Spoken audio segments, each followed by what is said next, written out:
جب یہ قیامت کے دن اٹھیں گے تو یہ غلیظ کے غلیظ رہیں گے اور مصطفیٰ پاک و پاکیزہ برآمد ہوں گے.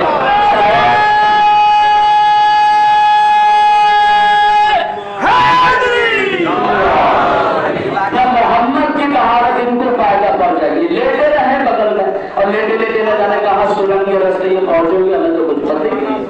تو فرشتوں نے وہاں سے سرنگ بنا دی ہوگی جہاں انہیں ٹرانسفر کرنا تھا, وہ تو پہنچ گئے وہاں پر.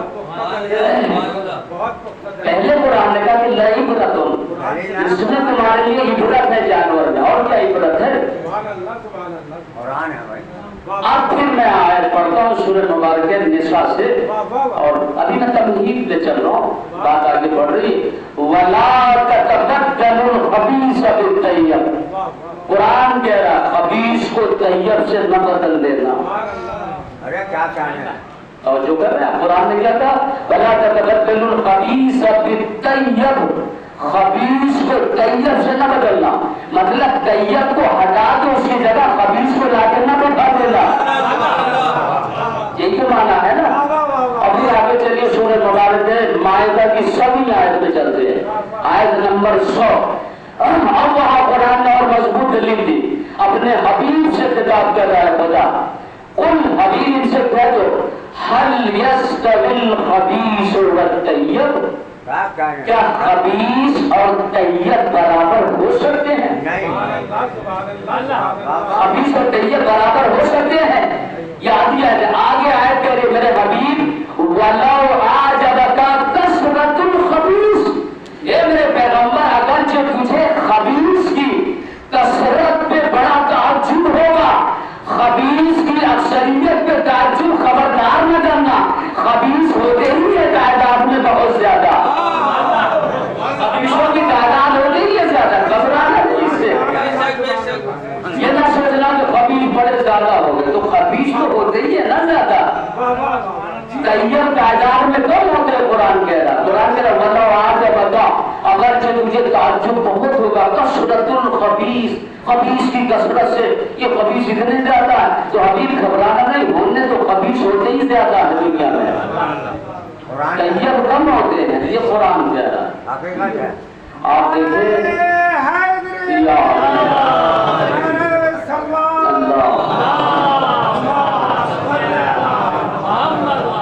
آپ دیکھیے کہ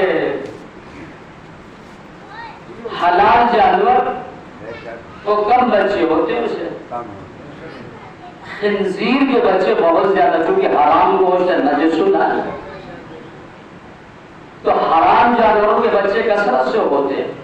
اب دنیا فخر کر رہی ہے کہ صاحب ہم تعداد میں بہت زیادہ ہے, تو کرتے رہو. اور جب کہ رسول نے مشکات جلد نمبر 2 میں بھی یہ حدیث موجود ہے, اور طبقات ابن سعد نے بھی اس حدیث کو بیان کیا, شبلی نعمانی نے بھی اس حدیث کو لکھا, جناب المعدد کے شیخ سلمان قندوزی علیہ الرحمہ نے بھی اس حدیث کو لکھا. کیا لکھا ہے؟ پیغمبر فرماتے کہ میری امت میں 73 فرقے ہوں گے, کلہم فی النار, سارے کے سارے نار میں چلے جائیں گے, الا مگر فرقۃ واحدہ, ایک فرقہ. ہم نے نبی سے پوچھا, نبی نے کہا میری امت میں, امت میں تو کافر ہے نہیں نا, صرف مسلمان کو امت کہا جاتا ہے, مشرک کافر امت مصطفیٰ میں نہیں داخل ہے. تو آپ کی امت میں 73 فرقے, آپ کہہ رہے 72 جہنم میں اور ایک جنت میں جا رہا ہے. کہا میں نے پہلے بھی کہہ دیا تھا, اقلیت جنت میں جائے گی, اکثریت نہیں جائے گی. تو پھر کوئی یہ ناز نہ کرے کہ ہم اکثریت میں تو حق پہ ہے. محمد مصطفیٰ اکثریت کو جہنم بھیج رہے ہیں اور اقلیت کو جنت بھیج رہے ہیں. اس حدیث کو پڑھنے کے بعد مجھے لگا کہ خباثت میں 72 فرقے شامل ہیں اور طیب میں فقط ایک فرقہ شامل ہے. صلوات پڑھیں محمد وعلی محمد. باقی سارے کے سارے خبیث.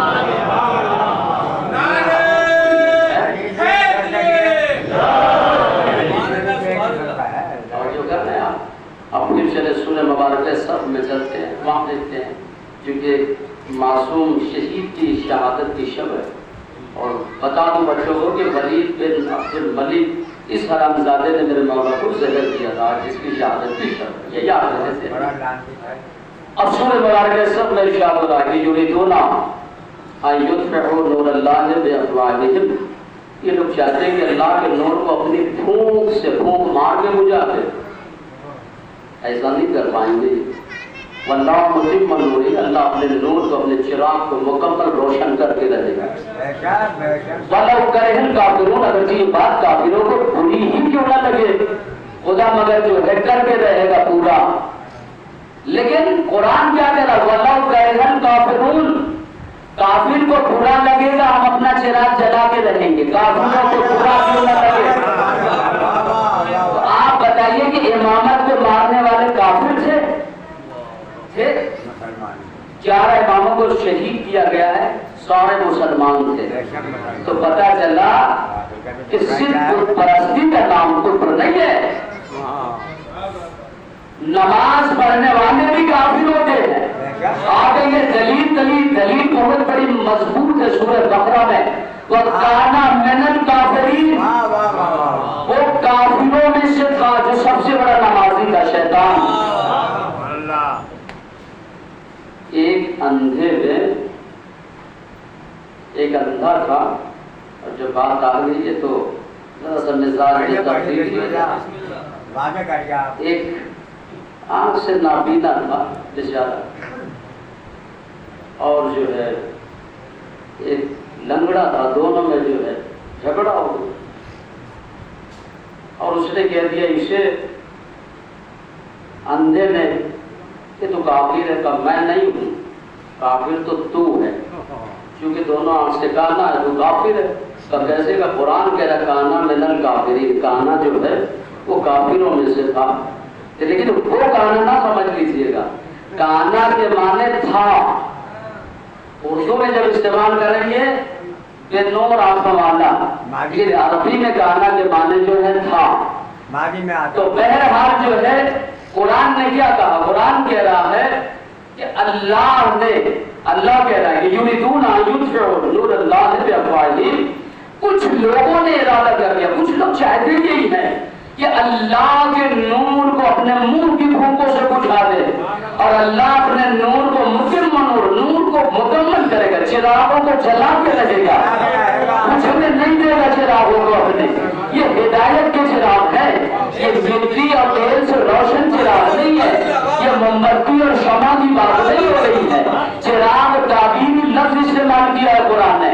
میں نے پھر قرآن سے پوچھا کہ یہ چراغ ہے کیا؟ قرآن نے آواز دی، یا ایھا النبی انا ارسلناک شاہدا ومبشرا ونذیرا وداعیا الی اللہ باذنہ وسراجا منیرا۔ اے حبیب، ہم نے آپ کو روشن چراغ بنا کے بھیجا۔ اس کا مطلب یہ ہے کہ نبوت پہلا ہدایت کا چراغ ہے۔ اب قرآن میرا اسے بجھانا چاہتے تھے لوگ، اس کا مطلب رسول کو بھی مارنے کی سازش تھی، لیکن موقع ہی نہیں ہے، قدرت ہے۔ اس کے بعد ہم نے نبی سے پوچھا آپ کے بعد یہ چراغ کون ہے جسے لوگ بجھانا چاہتے ہیں؟ تو نبی نے مسکرا کے آواز دی، ان الحسین مصباح الہدی و سفینۃ النجات، میرا حسین ہدایت کا چراغ بھی ہے اور سفینہ نجات بھی ہے۔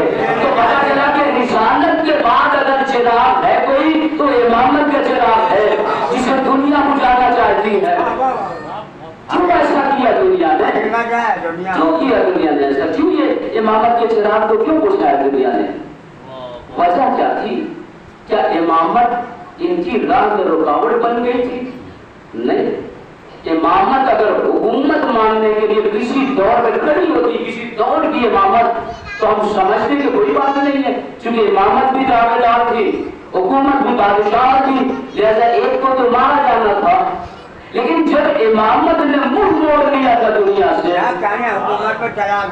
امامت نے اسے طلاق ہی دے دیا تھا، امامت کو کوئی دخلی نہیں تھا کہ ہمیں دنیا، حتیٰ کہ امام رضا سے مامون نے کتنا کہا ہوتا لے لیجیے، امام نے کہا تو اپنے کاموں میں مشغول رہو، ہمیں دنیا کے عہدوں سے لینا دینا کچھ بھی نہیں ہے۔ تو پھر بادشاہت نے امامت کے چراغ کو کیوں بجھایا؟ وجہ جانتے کیا ہے؟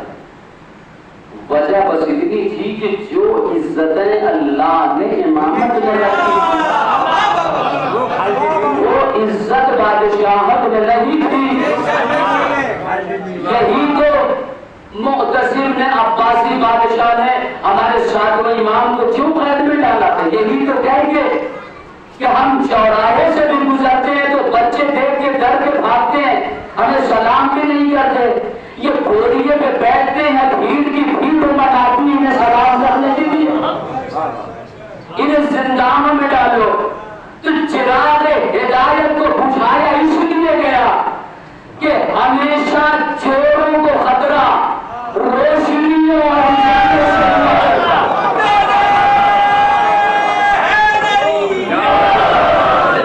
چور کو خطرہ ہمیشہ اجالے اور روشنی سے ہوتا ہے, کیونکہ وہ جانتے تھے ہم شراب پیتے ہیں, یہ پیتے نہیں. ہم جوا کھیلتے ہیں, یہ کھیلتے نہیں. ہم حرام کاریاں کرتے ہیں, یہ کرتے نہیں. ہم دوسروں کو قتل کرتے ہیں, یہ کسی کو مارتے نہیں. ہم سب کا حق غصب کرتے ہیں, یہ کسی کا حق چھینتے نہیں. یہ اتنے پاکیزہ اور معصوم ہیں. اب اگر یہ ہدایت کے چراغ جلتے رہے تو اس کی روشنی میں ہمارے بدنما چہرے نظر آنے لگیں گے.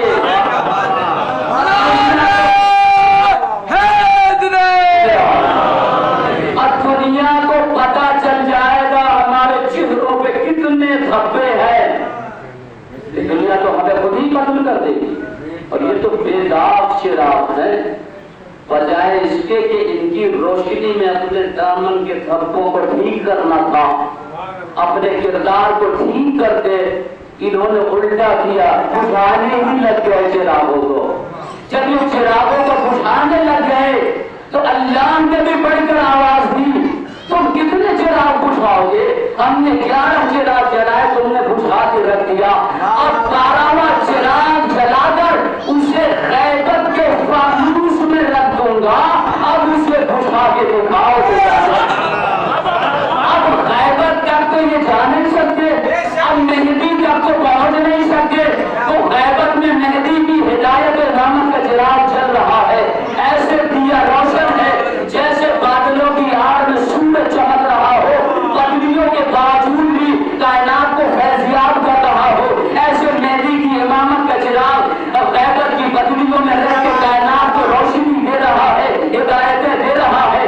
اب یہ وہاں تو پہنچ نہیں سکتے, مہدی کو تو مار نہیں سکتے, کیونکہ غیبت میں ان کی پہنچ ہے ہی نہیں. بس انہوں نے افواہیں پھیلانا شروع کر دیا. اب کوئی نہیں بچا ہے. اللہ نے رسالت ختم ہو گیا, کوئی شیعہ کا امام نہیں بچا ہے. اللہ نے کہا اچھا ٹھیک ہے, جب یہ آئے گا تو پتا چلے گا کوئی بچا ہے یا نہیں بچا ہے. اسی لیے میر مونس نے بڑی اچھی بات کہی تھی کہ فانوس بن کے جس کی حفاظت ہوا وہ شمع جا بجھے جسے روشن کھولا ہے.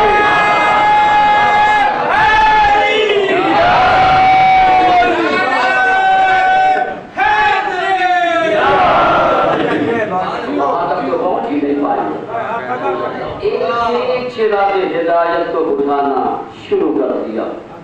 بجھاتے رہے, خدا جلاتا رہا, چراغ جلتے رہے.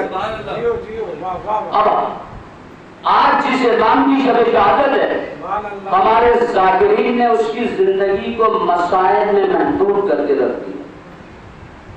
رونے والا امام, رونے والا امام, خالی رونے والا امام, اس کے آگے کچھ ہے ہی نہیں. بہت معجزات ہیں نام, بہت معجزات. امام کے معجزات کی بات نہیں, کردار امام پہ بحث ہونا چاہیے. معجزات تو ہر امام کے ہیں, حتیٰ کہ اس گھرانے میں جو امام نہیں ہے مولا پاس, اس کے بھی معجزات ہیں. معجزات سننے سے کردار نہیں ٹھیک ہوگا, ان کی سیرت بیان کرنا چاہیے. ان کا مقصد امامت کیا تھا وہ بتانا چاہیے, اس سے ہمیں فیض پہنچے گا. اب یہ کہا گیا کہ بس 35 برس یا 40 برس خالی روتے رہے اور ماتم, یہ زندگی ہے. اللہ نے اسی لیے امام بنایا تھا. تو پھر ہمیں کیا دیا امام نے؟ آنسوؤں کے سوا کیا دیا امام نے؟ دین کیا دیا؟ نہیں, خدا کی قسم میرے امام کی زندگی کو جو میں نے جائزہ لیا تعلیم میں, تو زندگی کے 3 پارٹس ملے, 3 حصے ملے. ایک امام کی عبادت کی زندگی الگ, امام کی تبلیغ کی زندگی الگ, امام کی جہاد امام کی زندگی میں 3 حصے ہیں، تبلیغی زندگی، عبادت والی زندگی، جہاد والی زندگی، ہے نا 3 حصے۔ لیکن صرف اتنا کہا گیا کہ رونے والا امام، یہ کہہ کر امام کی زندگی کے اوراق کو بند کر دیا گیا، پوری کتاب بند کر دی۔ اسی لیے ہماری قوم اس کے سوا جانتی کیا بتا ہی نہیں گیا۔ یہ رونے والا امام نہیں تھا، اس کی جہاد کی زندگی اٹھا کے دیکھیے، کون سا گھر ہے شیعہ پڑھا لکھا کہ جس میں سیف سجادیہ نہ ہو؟ آپ جب اسے پڑھیں گے تب پتا چلے گا کہ امام کی کتنی مشکل ترین زندگی میں جہاں کھل کر امام اپنے نانا کی مسجد نبوی میں کسی کو ایک مسئلہ نہیں بیان کر سکتے تھے، قتل کر دیے جاتے، اتنی پابندیاں تھی سید سجاد پر۔ یہ کربلا کے بعد، رہائی کے بعد اتنی پابندی تھی، سید سجاد آئے نماز پڑھے اور چلے جائیں، کوئی شیعہ ان سے بات نہیں کر سکتا تھا۔ حتیٰ کہ امام سجاد اپنی گلی میں نانا کی پہلے بنی ہاشم میں بھی کسی سے کھڑے ہو کے بات نہیں کر، کسی کے مسئلہ نہیں بیان کر سکتے، اتنی پابندی تھی میرے امام۔ امام نے کہا تم پابندی کرو گے ہم مشن سے پیچھے نہیں ہٹیں گے، ہم اپنے مشن کو نہیں بدلیں گے، راستے بدل لیں گے، راستے بدل لیں گے۔ امام نے ان تمام علوم کو، پوری تبلیغ کو اپنی دعاؤں میں پرو دیا، اسے سیف سجادیہ کی شکل بنا کر شیعہ گھر گھر میں امام نے اپنے پیغامات کو بھیج دیا۔ کوئی شیعہ گھر نہیں تھا سیف سجادیہ کی شکل میں امام زین العابدین کا پیغام شیعوں کے نام نہ پہنچا۔ ابھی ہماری بدقسمتی ہے کہ ہیرے ہمارے گھروں میں، ہیرا تو ابھی ہیرا ہے بڑا قیمتی ہوتا ہے، کروڑوں کا ہوتا ہے، چھوٹے سے بچے کو 2 سال کے تھے یا منہ میں ڈالے گا یا پھینک دے گا یا اسے دے گا پھینک دے گا۔ ہم وہ نادان ہیں چاہنے والے کہ ان ہیروں کی خبر بھی نہیں کہ مولا نے کیا کیا، ورنہ اسی کی شرح میں پڑھ رہا تھا سیف سجادیہ کی، اس نے دیکھا کہ ہمارے اور آپ کے چوتھے امام سے ایک شخص نے پوچھا کہ مولا آپ کے نانا نے کہا کہ جس کی نماز قبول اس کی جنت پکی ہے، اس کے ہر عمل قبول کا۔ ہاں بے شک۔ تو پھر آپ کے دشمن نماز پڑھتے ہیں، ان کی نمازوں کا کیا لکھا جائے گا؟ مرن تو ان کی نماز نہیں لکھی جاتی۔ کہا پھر میرے شیعہ جو نماز پڑھتے ہیں ان کی نماز کا ثواب لکھا جاتا ہے۔ ہمارے دشمن نماز پڑھتے ہیں تو فرشتے کہتے ہیں کہ لکھو اس نے اپنی ماں کے ساتھ زنا کیا ہے، نماز نہیں پڑھی ہے، صلوات پڑھے محمد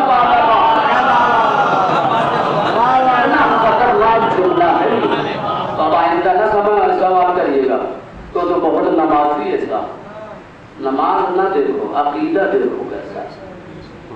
عقیدہ اچھا ہے تو 100 گرام بھی اگر نماز ہے تو پار ہو جائے گی۔ عقیدے میں خدش ہے، شک و شبہ ہے، کمی ہے، ٹنوں کے ٹن ڈرک کے ڈرک نماز لے کر جائیے محشر، شبوں پہ مار دی جائے گی۔ عقیدے پہ مضبوط ہونا چاہیے۔ عقیدہ اگر بہت مضبوط ہے تو تھوڑا سا عمل قبول ہو جائے گا، جو قبول ہو جائے وہ تھوڑا نہیں ہوتا، وہ بہت ہوتا ہے، جو قبول ہو جائے وہ بہت ہوتا ہے۔ اب کثیر اگر قبول نہ ہو تو کچھ بھی نہیں ہے، تھوڑا قبول۔ اسی لیے مولا کائنات نے طرز عبادت بتایا، عبادت کے طریقے جو ہے ادھر ادھر گلی کوچوں میں چھوٹے بڑے لوگوں سے نہ پوچھا کریے، آل محمد سے پوچھیے۔ آل محمد کہتے ہیں نماز شارٹ کر پڑھو، مختصر پڑھو۔ پوچھا کہ مولا کیوں؟ کہا کہ چھوٹی نماز پڑھو گے تو دل سے پڑھو گے، جہاں لمبی ہوئی تو گوشت بن گئی، عبادت نہیں ہے، وہ قبول ہی نہیں ہے تمہاری۔ شارٹ میں پڑھو۔ اسی لیے معصوم کہتے ہیں مسجد میں جلدی جاؤ جلدی لوٹو، دیر تک جو روشن رہے، کبھی دھوکہ نہ کھانا کہ دیر تک مسجد میں بیٹھنے والا نمازی وہ ابلیس ہوگا، اس لیے کہ ہر وقت سجدہ کرنا ابلیسی ہے۔ دین کیا ہے؟ دین یہ اللہ نے کہا تھوڑی دیر کے لیے مسجد جاؤ، صرف واجب وقت میں کتی پڑھ کے چلے آؤ، پھر دیکھو تمہارے گھریلو ضروریات کیا، بیوی بچوں کی، عزیز و اقربا، اس سے پوری کرو۔ اس نماز سے بہت زیادہ ثواب اس نماز کا ہے۔ صلوات پڑھے محمد وعلی محمد۔ حقیقی دین کو سمجھنا چاہیے۔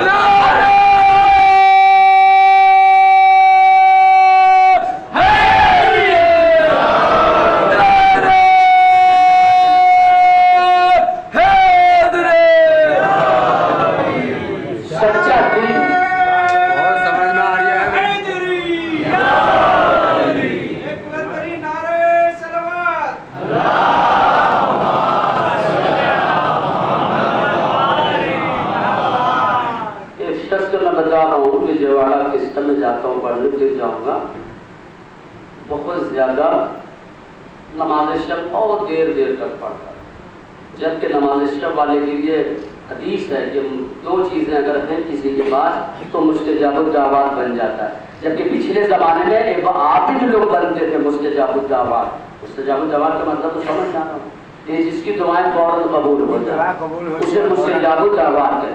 تو پچھلے زمانے میں 70 سال لگ جاتے تھے عبادت کرتے جب جاتے۔ کتنا عظیم ہے میرا مولا حسین، امام صادق فرماتے اگر مستجاب الدعوات بننا چاہتے ہو صفوان اپنے شاگرد سے، اے صفوان آپ مجھے نسخہ کیمیا دوں، تو کہا مولا کیجیے، میں تو منتظر ہوں اس بات کا۔ کہا اگر تو چاہتا ہے کہ اللہ تجھے آج ہی سے مستجاب الدعوات بنا دے، کہا ہاں مولا میں چاہتا ہوں، کہا پھر آج ہی سے روزانہ بلا ناغا زیارت عاشور امام حسین پڑھا کر اللہ تجھے مستجاب الدعوات کا تیری دعا کبھی ضائع نہیں ہوگی۔ زیارت عاشورہ کا مستقل پڑھتے رہیے، اس گھر میں مصیبت آئی نہیں سکتی، اس گھر میں بلا اور بیماری داخل ہی نہیں ہوتی ہے جہاں زیارت عاشورہ ہے۔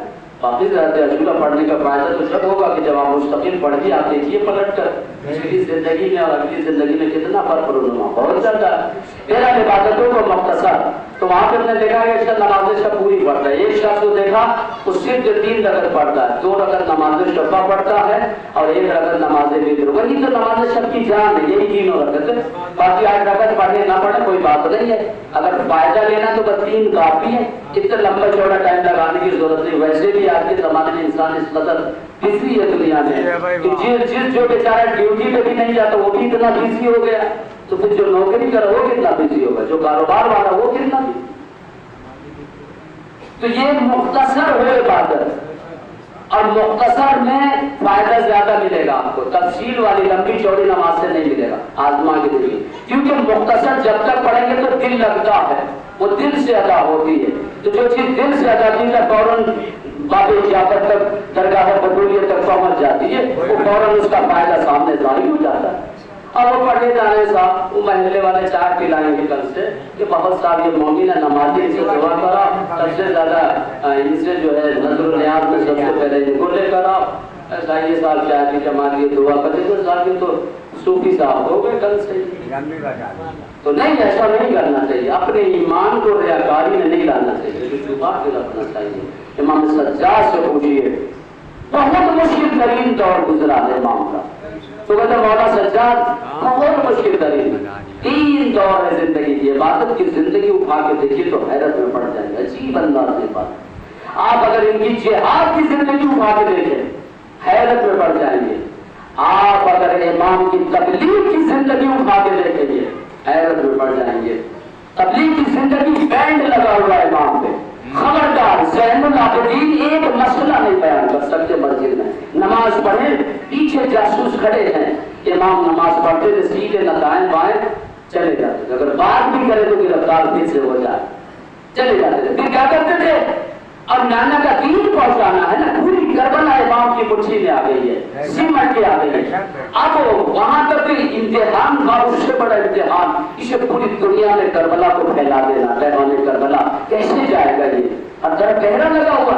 امام کا کمال دیکھیے، امام کی زمین تھی منبع نام کی، ایک گاؤں تھا مدینے کے قریب میں، وہاں پر کافی زمین تھی، وہ زمین مولا کائنات کے وقت سے یہ میراث میں دلی امام العابدین کو، وہاں چلے جاتے تھے امام، وہاں جا کر امام جو ہے اسے سینچتے تھے اپنے ہاتھوں سے، جو پیداوار ہوتی تھی پھر امام اسے بیچ دیتے تھے پیداوار کو، اس سے پھر امام اس پیسے سے غلام خریدتے اور غلاموں کو پھر امام جو ہے کام پہ لگاتے، لیکن پھر بھی دور دور سے جاسوسوں کی نظر تھی، چونکہ وہ سمجھ نہیں پاتے تھے اس سیاست کو، معصوم سے بڑھ کر سیاست کا کون ہو سکتا ہے، کوئی نہیں ہو سکتا۔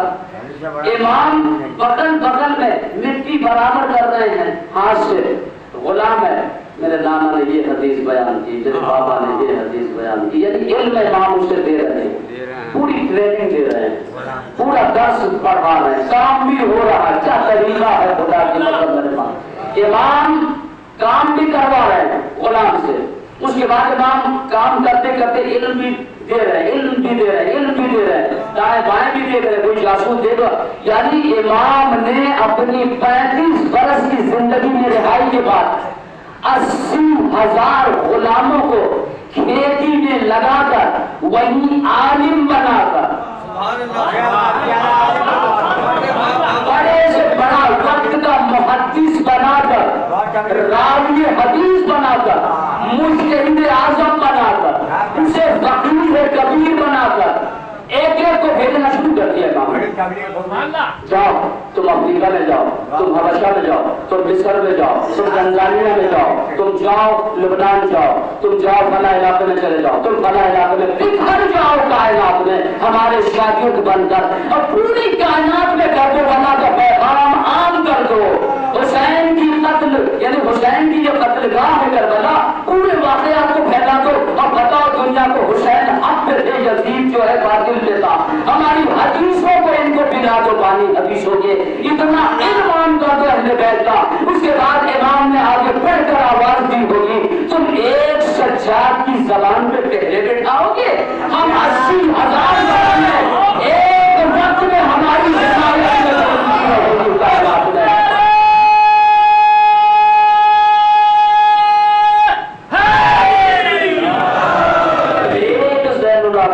زبان پہ پہلے بٹھا سکتے کم 80,000 زبانوں کو تیار کریں گے.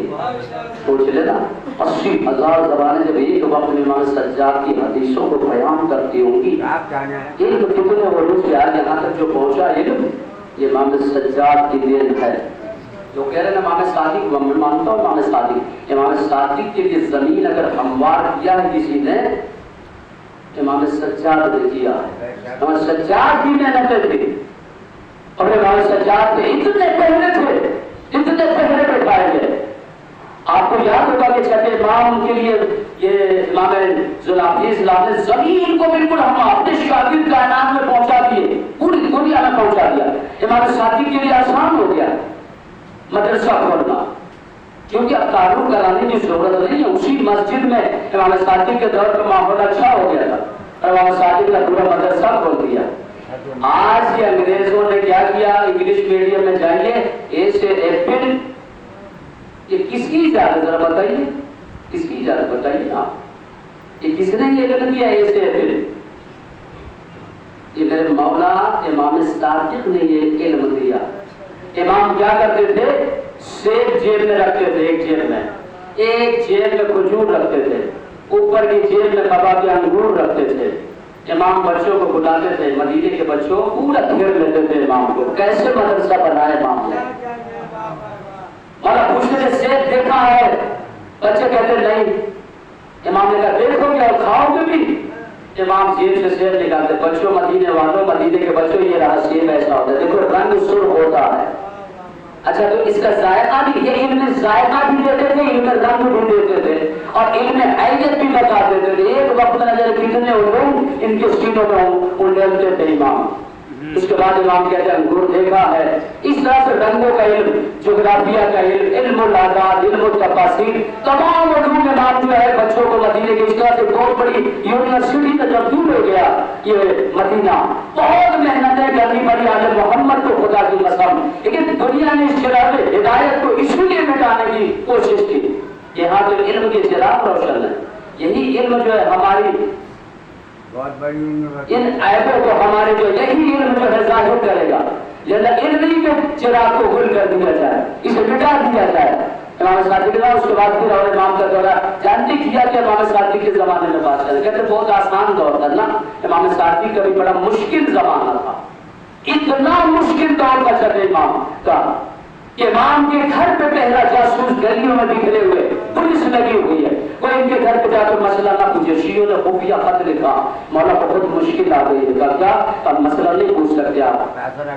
اب جو ہے چچا آپ ہمیں یاد دلائیں گے تو آپ ہی پڑھ گیا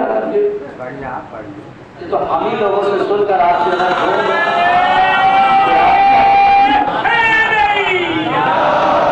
اگر شوق ہے تو میں ادھر جاؤں. امام نے کا گھبرانا نہیں، ابھی اور مشکل آنے لیکن وہ مشکل آسانیوں میں تبدیل ہو جائے گی. کیسے؟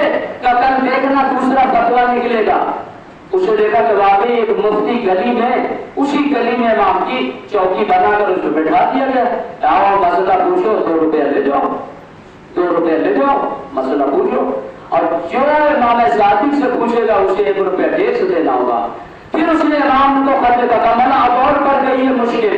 اب 2 روپیہ دینا ہوگا آپ سے مسئلہ پوچھنے کے لیے. اب تو پیسے خرچ 1 روپیہ دینا ہوگا اور ان سے پوچھے تو 2 روپیہ مل رہا ہے. مولانا کا بڑھی نہیں ہے، بہت آسان ہو گئی ہے. اب اللہ نے روزی بھی بڑھا دی ہے، مشکل ہٹا دی ہے. تو کیسے ان سے مسئلہ غلط سن کر جواب، غلط جواب سن کر ان سے، یعنی ان سے پوچھو، غلط جواب لو اور 2 روپیہ بھی لو. 1 روپیہ ہمارے گھر کے باہر آ کے ٹیکس دے دو، پھر بھی 1 روپیہ تمہارے پاس بچتا اپنے بچوں میں خرچ کر لینا اور اپنے مولا سے آ کے صحیح جواب لے جانا، ان کے جواب ان کے منہ پہ مار دینا. صلوات پڑھیں محمد وعلی محمد. یہ مشکل دور تھا، بہت مشکل تھا. لبیک یا حسین، لبیک یا حسین، لبیک یا حسین، نعرہ حیدر. اب بادشاہ کے کان میں یہ بات پہنچ گئی کہ بادشاہ ایسا کر رہے ہیں ان کے چاہنے والے. تیرے وہاں سے جھوٹے مسئلہ پوچھتے، 2 روپیہ لے کے پھر وہاں 1 روپیہ ٹیک جاتے، پھر بھی 1 روپیہ بچا لیتے ہیں. یہ تو اچھا کیا سیاست ہے بھائی اس قوم کے پاس. اچھا بادشاہ نے حکم دیا انہیں زہر دے دو، چراغ ہدایت کو بجھا دو، اس امامت کے چراغ کو بجھا دو. لیکن اپنے وزیر سے کہا یاد رہے ان کے وصیت نامے پہ قبضہ کر لینا. اب ہم مزید برداشت نہیں کریں گے. ان کی شہادت کے بعد جب انہیں شہید کریں گے وصیت نامہ، ان کے گھر پہ چھاپا مار کے وصیت نامہ نکالنا. اس نے دیکھنا کہ انہوں نے اپنے بعد امام صادق نے کس کو جانشین بنا تو اور اسے بھی قتل کر دینا، اور اسے قتل کر دینا تاکہ انہیں مزید آگے کو جھیلنا نہ پڑے انہیں. اب امام کو شہید کر دیا گیا، فوراً وصیت گھر پہ چھاپا مار گیا، وصیت نامہ مل گیا. امام سے بڑا سیاستدان کائنات میں ہو نہیں سکتا ہے. جب وصیت امام کی پڑھی گئی، بادشاہ کہتا ہے کہ وصیت نامہ ملا، وزیر کا حامل گیا، کیا لکھا جلدی پڑھو. اب جو وزیر نے پڑھا، امام نے لکھا کہ میں پہلا وصی، خلیفہ نہیں، وصی الگ ہوتا ہے خلیفہ الگ ہوتا ہے، فرق ہے.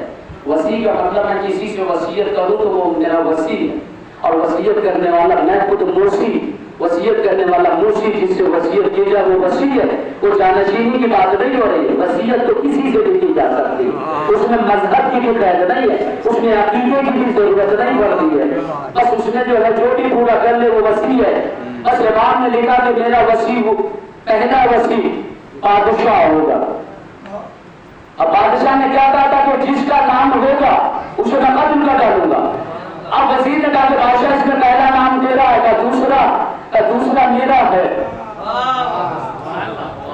حضرت بادشاہ ایک مطلب چہرے پر ہوائیاں رنگ اڑ گئے، چہرہ جو ہے گر گیا.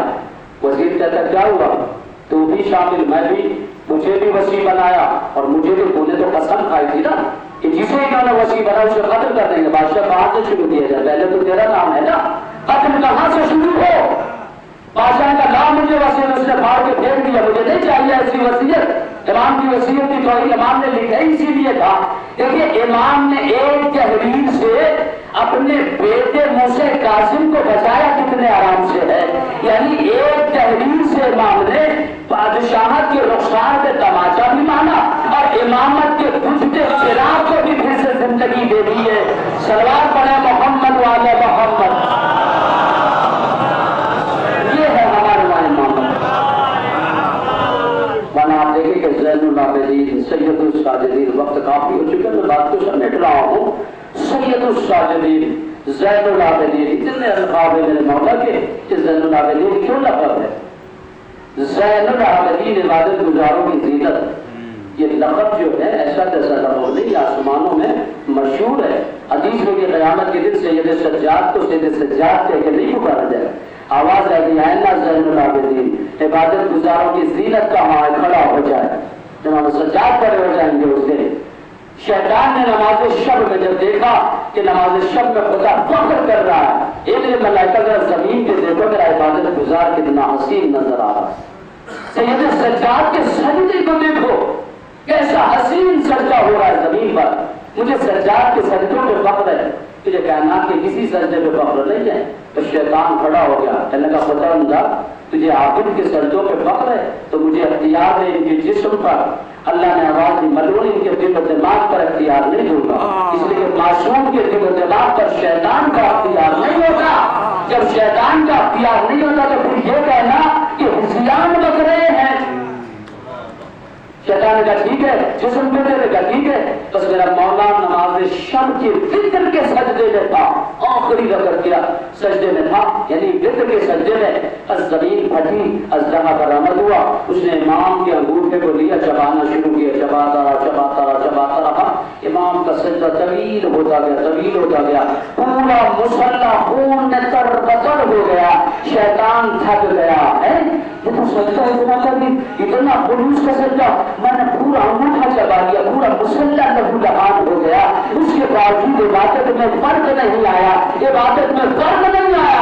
یہ ملعون تھک گیا. جب اس کا منہ دکھنے لگا وہاں سے چھوڑ کے بھاگا اور کہنے لگا انتا زین العابدین. بڑے عبادت گزار دیکھے لیکن تجھ جیسا عبادت گزار نہیں دیکھا.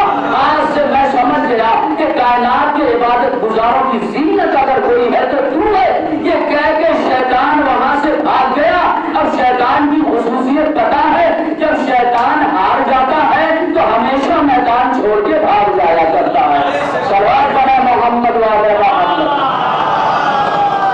شیطان کسی وقت لیکن اس کے بعد اگر پوری زندگی کی مظلومیت ملاحظہ کرے تو واقعی امام کی زندگی کربلا کے بعد اتنی مظلوم زندگی ہے میرے آقا کہ منہال کوفی آ گئے. امام کے گھر کی گلی میں داخل ہوئے تو دیکھا کہ بوند بوند پانی ٹپک رہا ہے. منہال نے مرتبہ کپڑے کو بچایا. اندر سے آواز ہے منہال کپڑوں کو نہ بچاؤ. کا مولا کیوں کہ یہ نجس پانی نہیں ہے منہال یہ تیرے امام کے آنسو ہیں. منہال کی طرف گئے تو مولا آنسو اس قدر کہا ہے اس قدر آنسو کہ جب سے بابا شہید ہوئے جب سے میرا بھیا علی اکبر مارا گیا منہال جب سے میرا علی اصغر پیاسا مارا گیا ہے تب سے ہمیں دن رات چین نہیں ہے. جب بھی کھانا سامنے آیا پانی سامنے آیا بس کھڑے ہو جاتے تھے. کربلا تو رک کر کے آواز دیتے تھے کہ میرے پیاسے بابا میں پانی کیسے پلوں اے بابا میں کھانا کیسے کھاؤں. جب بھی پانی دیکھتا ہوں تو آپ کے خشک لبوں کی یاد آتی ہے. کبھی سکینہ کی پیاس تڑپاتی ہے کبھی علی اکبر کی کبھی علی اصغر کی پیاس یاد آتی ہے. اجرکم اللہ کبھی بازار مدینہ سے گزر رہے تھے کہ اتنے میں ایک فقیر جو ہے لوگوں سے مانگ رہا تھا اور کہہ رہا تھا کہ اللہ کے بندو مسلمانوں مجھے اللہ کے نام پر میں غریب تیار ہوں کچھ عطا کرو. بس میرا مولا قریب آ کے کہتا کہ بھائی تو نے اپنے آپ کو غریب کہا کس اعتبار سے کہا. مولا میں سفر میں ہوں. تو غریب ہے کہاں اگر یہی تجھے ابھی موت آ جائے تو کیا تجھے کفن نہیں کیا جائے گا کیا تجھے کفن نہیں ملے گا. کیا مولا کیوں نہیں ملے گا یہ مسلمانوں کا شہر ہے. مولا میں مر جاؤں تو کوئی میرے لیے کفن خرید کے لائے گا کوئی لاکور لائے گا مولا کوئی میرے لیے تختہ لائے گا کوئی میری قبر کوئی مجھے حسن دے گا کوئی پانی لائے گا مولا کوئی میری قبر کھودے گا مولا بڑے احترام سے مجھے دفن کیا جائے گا. اس لیے کہ مسلمانوں کا علاقہ ہے. کیسے مگا کربلا کا رخ کیا آواز دیے میرے غریب بابا آپ کے کروڑوں